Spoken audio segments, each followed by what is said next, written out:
حالا اجازه میدی من یه سوال ازت بکنم؟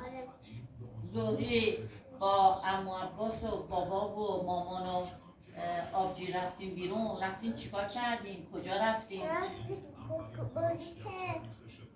خب کجا رفتیم؟ ولی دوست آبجی میرفت کمرش انقدر در اومد آخه کمر کی؟ آب شد کمر آبجی کمر آبجی؟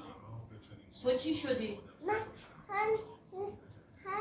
هیچی نشد خب تو صورتت یه چیزی انگار شده بود.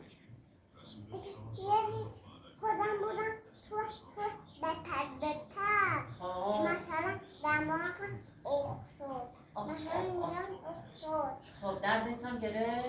نه دردت نگرفت؟ نه ولی شروع یه جوری بزرگ اومد آها و این درست بارونی اومد خب از آسمون آها گریم کردی؟ بست که گریم کردی؟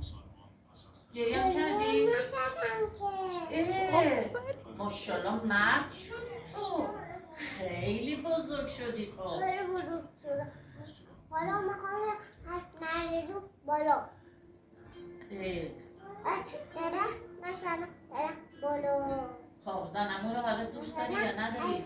این پنجره برم از نریزو بالا از این منبه برم از نریزو بالا از این چراغه برم بالا حالا ببینم شیشه برم حالا این رو نگاه کن با من.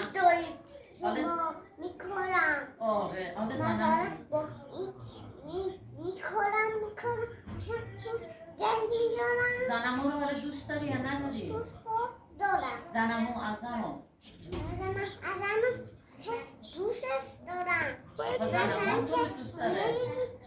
در با دجون میخوریم اصلا چرا کمزه است چی خب عمو عباس برای چی دیشب درست کردم؟ شما با چای بخوری عمو من عباس با چای نمیخوریم عمو عباس دیشب برای چی درست کردم؟ نمیدونم کباب؟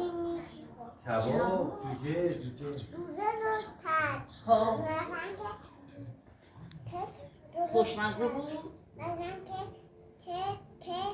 فیفه تک کرد آها پیزا مثلا درست کرد آها مثلا که خوب تلویزیون روشن کنه آره